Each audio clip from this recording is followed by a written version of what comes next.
আসসালামু আলাইকুম। বাংলাদেশ বেতার, রাজশাহী। স্থানীয় সংবাদ পড়ছি মাসুম আক্তারুজ্জামান অনিক।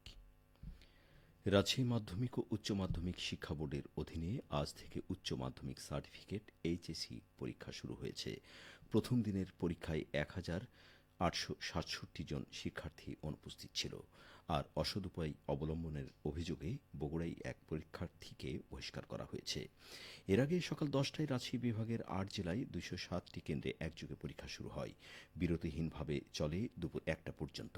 প্রথম দিন বাংলা প্রথম পত্রের পরীক্ষা অনুষ্ঠিত হয়। এবছর রাজশাহী শিক্ষা বোর্ডে মোট পরীক্ষার্থীর সংখ্যা ১,৩৩,৬১৩ জন।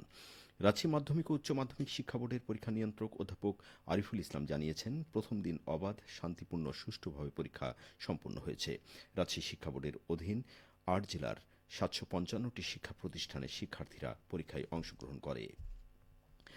রাজশাহীতে র্যালি ও আলোচনা সভা সহ বিভিন্ন কর্মসূচির মধ্য দিয়ে মাদকদ্রব্যের অপব্যবহার ও অবৈধ পাচার বিরোধী আন্তর্জাতিক দিবস পালিত হয়েছে। দিবসটি উপলক্ষে আজ সকালে বিভাগীয় কমিশনারের কার্যালয় থেকে একটি র্যালি বের হয়ে নগরীর প্রধান প্রধান সড়ক প্রদক্ষিণ শেষে শিল্পকলা একাডেমিতে শেষ হয়। পরে সেখানে অনুষ্ঠিত আলোচনা সভায় প্রধান অতিথি ছিলেন রাজশাহী বিভাগীয় কমিশনার খন্দকার আজিম আহমেদ। জেলা প্রশাসক আফিয়া আক্তারের সভাপতিত্বে অনুষ্ঠানে স্বাগত বক্তব্য রাখেন মাদকদ্রব্য নিয়ন্ত্রণ অধিদপ্তরের রাজশাহী বিভাগীয় কার্যালয়ের অতিরিক্ত পরিচালক আলী আসলাম হোসেন। এ সময় বক্তারা বলেন, মাদকের বিরুদ্ধে সরকারের জিরো টলারেন্স নীতি বাস্তবায়নে আইন শৃঙ্খলা রক্ষাকারী বাহিনীর পাশাপাশি সমাজের সর্বস্তরের মানুষকে এগিয়ে আসতে হবে। পরিবার থেকেই এর বিরুদ্ধে প্রতিরোধ গড়ে তুলতে হবে। এদিকে মাদকদ্রব্যের অপব্যবহার ও অবৈধ পাচার বিরোধী আন্তর্জাতিক দিবস উপলক্ষে নওগাঁয় র্যালি ও আলোচনা সভা অনুষ্ঠিত হয়েছে। আজ জেলা প্রশাসন ও মাদক নিয়ন্ত্রণ অধিদপ্তর নওগাঁর আয়োজনে সার্কিট হাউস থেকে একটি র্যালি বের হয়ে বিভিন্ন সড়ক প্রদক্ষিণ করে জেলা প্রশাসকের সম্মেলন কার্যালয়ে গিয়ে শেষ হয়। পরে জেলা প্রশাসকের সম্মেলন কক্ষে আলোচনা সভা অনুষ্ঠিত হয়। এতে প্রধান অতিথি ছিলেন জেলা প্রশাসক মোহাম্মদ আব্দুল আওয়াল। সভায় সভাপতিত্ব করেন অতিরিক্ত জেলা ম্যাজিস্ট্রেট সৈকত ইসলাম। এ সময় সরকারি বেসরকারি দপ্তরের কর্মকর্তা, বিভিন্ন স্কুলের শিক্ষক ও শিক্ষার্থীরা উপস্থিত ছিলেন। নাটোর জেলা লিগ্যাল এইড কার্যালয়ের মাধ্যমে সাধারণ জনগণের মধ্যে আইনগত সহায়তা প্রদান কার্যক্রমের পরিধি বৃদ্ধিতে নাটোরের প্রচারণা সভা অনুষ্ঠিত হয়েছে। আজ বিকেলে জেলা জজ আদালতের সম্মেলন কক্ষে অনুষ্ঠিত সভায় সভাপতিত্ব করেন অতিরিক্ত জেলা ও দায়রা জজ সোহাগ তালুকদার। সভায় জেলা ও দায়রা জজ বলেন, দেশের কাঙ্ক্ষিত উন্নয়ন নিশ্চিত করতে হলে সুশাসন প্রতিষ্ঠা করা প্রয়োজন। সুশাসন প্রতিষ্ঠার জন্য দেশের সকল জনগোষ্ঠীর আইনগত সহায়তা প্রাপ্তি প্রয়োজন। জেলা লিগ্যাল এইড কার্যালয় অসহায় মানুষের আইনি সহায়তা প্রাপ্তির আশ্রয়স্থল হয়ে উঠেছে। ভবিষ্যতে এই কার্যক্রমের পরিধি বৃদ্ধির জন্য তৎপরতা অব্যাহত থাকবে। তবে এই কার্যালয়ের সেবা প্রদান কার্যক্রম নিয়ে প্রচারণা প্রয়োজন।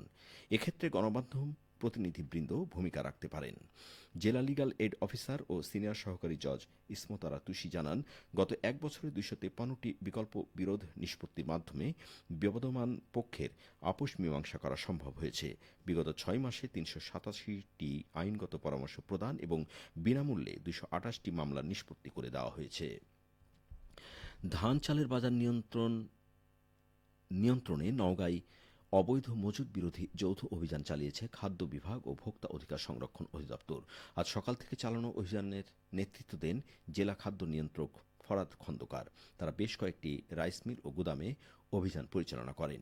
অভিযানে সদর উপজেলার বরেন্দ্র রাইস মিল ও কেএস অটোমেটিক রাইস মিলে অবৈধ মজুদ, খাদ্য উৎপাদন ও আইন লঙ্ঘন সহ বিভিন্ন অনিয়মের অভিযোগে ২২,০০০ টাকা অর্থদণ্ড আরোপ করা হয়। অভিযানে জেলা ভোক্তা অধিকার সংরক্ষণ অধিদপ্তরের সহকারী পরিচালক রুবেল হোসেন ও অন্যান্য কর্মকর্তাগণ উপস্থিত ছিলেন। এদিকে পাবনা সদর উপজেলার হাজিরহাট বাজারে চালের দাম বৃদ্ধিতে পাইকারি ব্যবসায়ীদের ভাউচার সরবরাহ ও বাজারে কৃত্রিম সংকট তৈরি করার অভিযোগে দুটি রাইস মিলকে জরিমানা করেছে জাতীয় ভোক্তা অধিকার সংরক্ষণ অধিদপ্তর। আজ দুপুরে জাতীয় ভোক্তা অধিকার সংরক্ষণ অধিদপ্তর পাবনার সহকারী পরিচালক মাহমুদ হাসান রনির নেতৃত্বে এই অভিযান চালানো হয়। তিনি জানান, অভিযানে নয়ন রাইস মিলকে ১০,০০০ টাকা এবং একই অপরাধে বারবার করার দায়ে রিয়াদ রাইস মিলের মালিককে ২০,০০০ টাকা জরিমানা করা হয়েছে। তিনি আরও জানান, বাজারে স্থিতিশীলতা ফিরিয়ে আনা এবং ভোক্তাদের স্বার্থ রক্ষায় এ ধরনের অভিযান অব্যাহত থাকবে। সবশেষে আবহাওয়া। আজ রাজশাহীতে সর্বোচ্চ তাপমাত্রা ছিল ৩৪ ডিগ্রি এবং সর্বনিম্ন ২৬.৬ ডিগ্রি সেলসিয়াস। সন্ধ্যে ৬টায় বাতাসে আপেক্ষিক আর্দ্রতার পরিমাণ ছিল ৮৫%। রাজশাহী পার্শ্ববর্তী এলাকায় আগামীকাল সূর্যোদয় ভোর ৫টা ১৮ মিনিটে। সংবাদ শেষ হল। আমাদের পরবর্তী স্থানীয় সংবাদ প্রচারিত হবে আগামীকাল সকাল ৮টা ১০ মিনিটে।